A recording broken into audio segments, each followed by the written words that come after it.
मुक्ति प्रमाण पत्र लोगों का घर बचा रहा है, लोगों की फैक्ट्री बचा रहा है, लोगों की दुकानें बचा रहा है, लोगों के खेत जमीन बचा रहा है। कर्जा मुक्ति प्रमाण पत्र बहुत अच्छी तरह से लोगों के काम आ रहा है, लोगों की मदद कर रहा है। मैं आपको बताना चाहता हूं कैसे इसका उपयोग करना है, कैसे आपके हाथ में कर्जा मुक्ति प्रमाण पत्र एक हथियार है, एक औजार है जो आपको बचाएगा, और बैंक भी आपकी बात सुनेंगे और कोर्ट भी आपकी बात सुनेगा। ज्यादातर ऐसे लोग जिन लोगों की प्रॉपर्टी मोर्टगेज है, उन पर केस किया गया है, बैंक के द्वारा केस किया गया है, वो खुद डीआरटी में चले गए या कोर्ट चले गए, और वहां पर जाकर के जब वो प्रमाण पत्र दिखा रहे हैं तो कोर्ट उसको स्वीकार कर रहा है। बहुत सारी जगह जजों ने समय देना शुरू कर दिया है और कोर्ट एक ही बात बोलता है, और यही आर्गुमेंट आपका वकील भी रख सकता है। कोर्ट जज साहब से सामने जब बैंक जाता है, बैंक का वकील आते हैं और आपका वकील आता है, और जब प्रमाण पत्र दिखाया जाता है तो प्रमाण पत्र एक तो इस बात का सबूत होता है कि व्यक्ति जेन्युइन है, व्यक्ति फ्रॉडी नहीं है, व्यक्ति विलफुल डिफॉल्टर नहीं है, इसने सरकार में अपना आवेदन किया है कर्जा मुक्ति के लिए, कर्जा माफी के लिए। और उसमें प्रमाण पत्र में भी लिखा है जब तक सरकार से जवाब नहीं आता कम से कम तब तक का समय दे दिया जाए। और बैंक के जब वकील से पूछा जाता है जज साहब के द्वारा कि अगर 6 महीने का 1 साल का समय दे भी दिया जाता है तो क्या 6 महीने 1 साल में बैंक बंद हो जाएगा, क्या कोई दिक्कत आने वाली है, कोई आफत आने वाली है, अर्जेंसी क्या है? अगर व्यक्ति ने आवेदन किया है, अगर सरकार ने इसका कर्जा माफ कर दिया और तब तक आपने इसके घर का ऑक्शन कर दिया, इसका खेत, इसकी प्रॉपर्टी बेच दी, तो वापस कैसे दिलवाई जाएगी? क्यों ना इंतजार कर लिया जाए। और ये इतना बड़ा आर्ग्यूमेंट है, इतना स्ट्रॉन्ग आर्ग्यूमेंट है, इसके सामने वकीलों को झुकना पड़ रहा है, बैंकों को झुकना पड़ रहा है, और बैंक जब कोर्ट में जा रहे हैं तो कोर्ट में कर्जदार के पक्ष में निर्णय लिए जा रहे हैं कर्जा मुक्ति प्रमाण पत्र के कारण। और आप अगर कोर्ट में केस भी नहीं है, आप बैंक से ही अगर बात करना चाहते हैं तो बैंक में जाकर के कैसे बात करनी है? आप अपनी पूरी एक एप्लीकेशन लिखो, कम से कम 3-4 पेज का लिखना, जिसमें अपनी पूरी स्थिति के बारे में बताना, आपने कर्जा क्यों लिया था, किन परिस्थितियों में आपने लोन लिया, आपने प्रॉपर्टी मोर्टगेज करी तो क्यों करनी पड़ी, आपने लोन अगेंस्ट प्रॉपर्टी लिया तो क्यों लिया, और फिर क्या स्थिति बनी, नोटबंदी के कारण, लॉकडाउन के कारण, जीएसटी के कारण, कौन सी ऐसी सरकार की नीति आई जिसके कारण आपका व्यापार बंद हुआ, आपकी कमाई कम हुई, आपके पास नौकरी चली गई या कमाई का साधन नहीं रहा, दिक्कत क्यों आई है, उसके बारे में विस्तार से लिखना, और फिर आगे लिखना अब आप क्या राहत चाहते हैं। आप उसमें मांग कर सकते हैं कि मुझे 1 साल का समय दिया जाए, या मुझे कम से कम तब तक का समय दे दिया जाए जब तक सरकार से जवाब नहीं आता, और उसमें एक लाइन लिख देना, मैंने कर्जा मुक्ति के लिए प्रधानमंत्री कार्यालय में भी आवेदन किया है, मैं कर्ज भारत अभियान में भी जुड़ा हूं, और मेरा कर्जा मुक्ति का प्रमाण पत्र भी आ गया है, उसकी कॉपी भी मैं अटैच कर रहा हूं। कर्जा मुक्ति प्रमाण पत्र की कम से कम 10-15 कलर कॉपी अपने पास रखो, और जहां भी लगानी है एप्लीकेशन, चाहे आरबीआई में लगाओ, वित्त मंत्रालय में लगाओ, कोर्ट में लगाओ, बैंक में लगाओ, साहूकार के लगाओ, वहां पर वो एप्लीकेशन में वो कलर कॉपी जरूर लगानी है। इससे राहत मिल रही है, बैंकों से भी राहत मिल रही है। अगर किसी ने प्राइवेट फाइनेंसर से पैसा लिया है, किसी साहूकार से पैसा लिया, किसी एनबीएफसी से पैसा लिया है, वहां पर जब एप्लीकेशन लगाई जा रही है और साथ में लेटर दिया जा रहा है तो कर्जा मुक्ति का प्रमाण पत्र लगाया जा रहा है, तो उसका असर पड़ रहा है, समय दिया जाना शुरू हो गया है।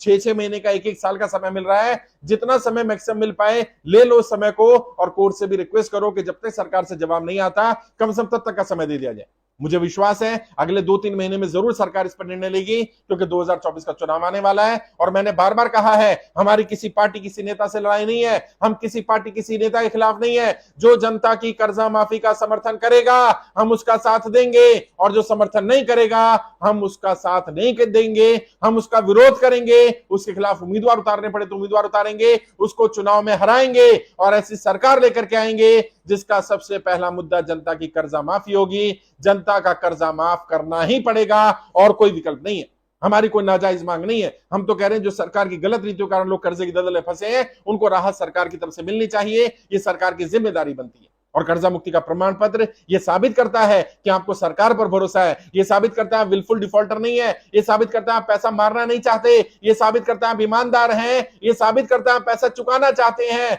लेकिन आपकी स्थिति ठीक नहीं है, आप आर्थिक स्थिति ठीक ना होने के कारण कर्जे की दलदल में फंसे हैं और इसलिए आप पैसा नहीं चुका पा रहे। इसलिए कर्जा मुक्ति का प्रमाण पत्र तुरंत प्राप्त करो। अगर आपने फॉर्म भर दिया है, हर महीने की 10 तारीख तक हम लोग पिछले महीने का डाटा प्रधानमंत्री कार्यालय को भेज देते हैं और सबको फाइल नंबर इशू हो जाता है। अगर अभी की बात करें तो लेटेस्ट में 8,75,000 ज्यादा लोग आवेदन कर चुके हैं और 2.5 लाख से ज्यादा लोगों को कर्जा मुक्ति का प्रमाण पत्र दिया जा चुका है। ज्यादातर लोगों को कर्जा मुक्ति प्रमाण पत्र से राहत मिल रही है। कई लोग कह रहे हैं रिकवरी वाले स्वीकार नहीं कर रहे, साहूकार स्वीकार नहीं कर रहे, तो आपको तरीका नहीं पता। मैं तरीका बता रहा हूं।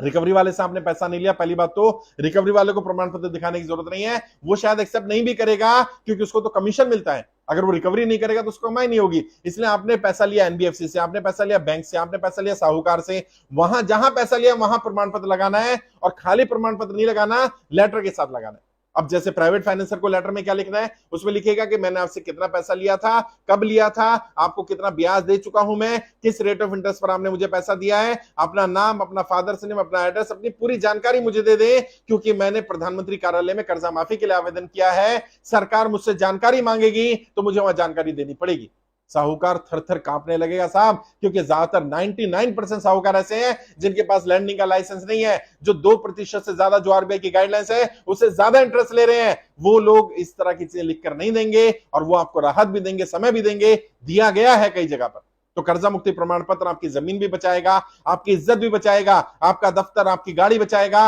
हर चीज में कर्जा मुक्ति प्रमाण पत्र आपकी मदद करेगा। अगर आप वाकई जेन्युइन हैं, वाकई ईमानदार हैं, आप पैसा चुकाना चाहते हैं, आप विलफुल डिफॉल्टर नहीं है, आप भगोड़े नहीं है, आप भागना नहीं चाहते, तो आप प्रमाण पत्र का सही इस्तेमाल करिए, प्रमाण पत्र को प्राप्त करिए। और अगर आपने प्रमाण पत्र प्राप्त कर लिया है तो लेटर लिख करके रखिए, पूरी जानकारी लिख करके रखिए, ताकि जब भी सरकार मांगे तो जानकारी दे सके, बैंक मांगे, एनबीएफसी वाला मांगे, रिकवरी वाला मांगे, साहूकार मांगे, आप अपनी जानकारी दे सके। ये कर्जा मुक्ति प्रमाण पत्र, यकीन मानिए, ये ब्रह्मास्त्र का काम कर रहा है। ये एक ऐसा रामबाण इलाज मिला है कि बैंकों को भी इसको स्वीकार करना पड़ रहा है, कोर्ट को भी स्वीकार करना पड़ रहा है, प्राइवेट फाइनेंसरों को, साहूकारों को स्वीकार करना पड़ रहा है। करना ही पड़ेगा, क्योंकि आप जेन्युइन हैं, आप सरकार की गलत नीतियों के कारण कर्जे की दलदल में फंसे हैं, आप कर्जे की दलदल में फंसे, इसमें आपकी गलती नहीं है। और जो मैं बार बार कहता हूं, आप सबसे अपील है, आपके जान पहचान में जितने लोग कर्जे की दलदल में फंसे उन तक भी अपील पहुंचाइए, कर्जे के कारण कोई गलत कदम नहीं उठाना है, कोई गलत विचार मन में नहीं लाना है। आप कर्जे की दलदल में फंसे, इसमें आपकी गलती नहीं है, इसके लिए सरकार की गलत नीतियां जिम्मेदार हैं, और सरकार की गलत नीतियों की सजा अपने आपको नहीं देनी है। मैं आपका भाई, आपका दोस्त, आपका बेटा, मैं आपसे वादा कर रहा हूं, मैं आपको कर्जे की दलदल से बाहर निकालूंगा, मैं उतरवाऊंगा आपका 1-1 रुपया कर्जा। कोई गलत कदम नहीं उठाना। आप निःशुल्क कर्ज मुक्त भारत अभियान में जुड़िए, गूगल पे सर्च करिए कर्ज मुक्त भारत अभियान, पूरी जानकारी मिल जाएगी। ऑनलाइन फॉर्म भरिए, हमारे गूगल फॉर्म पे फॉर्म भर सकते हैं, वेबसाइट पे फॉर्म भर सकते हैं, हमारी टीम से संपर्क कर सकते हैं।